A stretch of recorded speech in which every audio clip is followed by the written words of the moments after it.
আছো? হোটেলে। তোমাকে যেতে নিষেধ করলাম না, রাতে বললাম না আজ আমার আব্বা মা আসবে। এখন যা দেখছি তোর ফ্যামিলির জন্য আমার সংসারটাই নষ্ট হবে। আমার বাপ মা তোমার কি করলো? 6 মাস আগেই তো তোর বাপ মা বেরিয়ে গেল। এত ঘন ঘন মেয়ের বাড়ি আসার কি আছে রে? তোকে আমি বলে দিলাম তোর বাপ মায়ের জন্য আমি 1 টাকাও খরচ করতে পারবো না। তুমি কবে বা খরচ করো?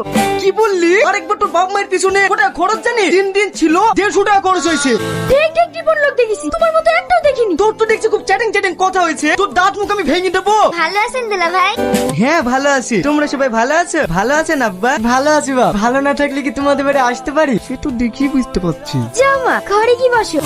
শোন, তোর বাপ মায়ের পিছনে যদি 1 টাকাও খরচ করেছি তোর কপালে অনেক কষ্ট আছে। দুলা ভাই আগের বার কিন্তু অনেক কিছু খাবো বলে খাওয়াননি, এবার কিন্তু শুনবো না। আরে কি যে বলো, 5টা না 10টা না 2টো মাত্র শালি আমার। তোমাদের খাওয়াবো না তো কাকে খাওয়াবো? ওগো বাড়িতে যে দেশি মুরগিটা আছে ওইটাই জবাই করো।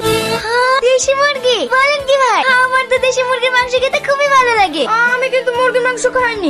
কোনো সমস্যা না, তোমার জন্য ডিম হবে। যতই হোক শালি বলি কথা। যাও ঘরে কি বসো। কান্না কো কান্না কো।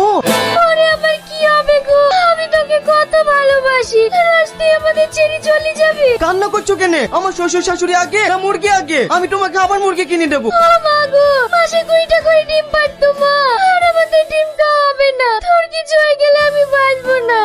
হইছে হইছে, দারুণ হইছে। মা এই মুরগির মাংস খেলে আমাদের হজম হবে না। চুপ কর, আমাদেরকে মুরগি জবাই করতে হবে না, আমরা মাংস খাবো না। খাবো না বললে হয়? ঠিক আছে, তোমাদেরকে মুরগি মাংস খেতে হবে না। বাড়িতে খাসি ছাগলটা আছে ওইটাই জবাই করছি। কি খাসির মাংস? ঠিক আছে ভাই। না জামাই, তোমাকে আর ছাগল জবাই করতে হবে না। আমাকে নিষেধ করেন না মা, আপনার জামাই কিরপন নাকি? যতই হোক শ্বশুর শাশুড়ি বলি কথা।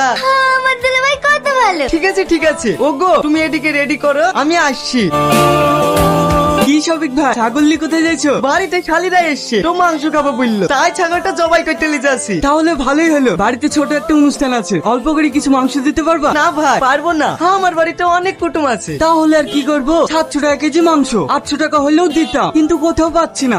ও কেজি লাগবে? এই 7-8 কেজি মতো হলেই হতো। ঠিক আছে দেবো। এই ছাগলটা দেখি তো মনে হচ্ছে 8 কেজি হবে না। তোমার আবার কি থাকবে? যা থাকবে শ্বশুর শাশুড়ি খেতে পারবে না। চলো। বুবু ভাই তো যা অনেকক্ষণ হয়ে গেল, এখনো আসছে না। আর তোমাদের চিন্তা করতে হবে না, আমি চলে এসেছি। এই লাভ। কি গো পেটে মাংস গো, এ তো চামড়া। ও মাংস বিক্রি করে দিছি, কেজি প্রতি 100 টাকা করে বেশি পেয়েছি। আজ ভালোই লাভ হইলো। তাহলে বাড়ির জন্য নিয়ে আসুনি? এই তো ক্লিয়ার পারা যায় না, ভালো করে দেখ। বাড়ির লেগে কত কিলো এসছি, চালাকি করে চামড়ে মাংস লাগিয়ে এসছি, আবার 4টে ঠ্যাঙ্গল এসছি। আর আব্বা আমার এখন বয়স হয়েছে, এখন ক্যালসিয়ামের দরকার, তাই ঠ্যাঙ্গুলা কাউকে দিইনি। কি বলেন আব্বা, ভালো করে নি? এ তো জামাই না, মাথার যন্ত্রণা, কি মূর্তি যে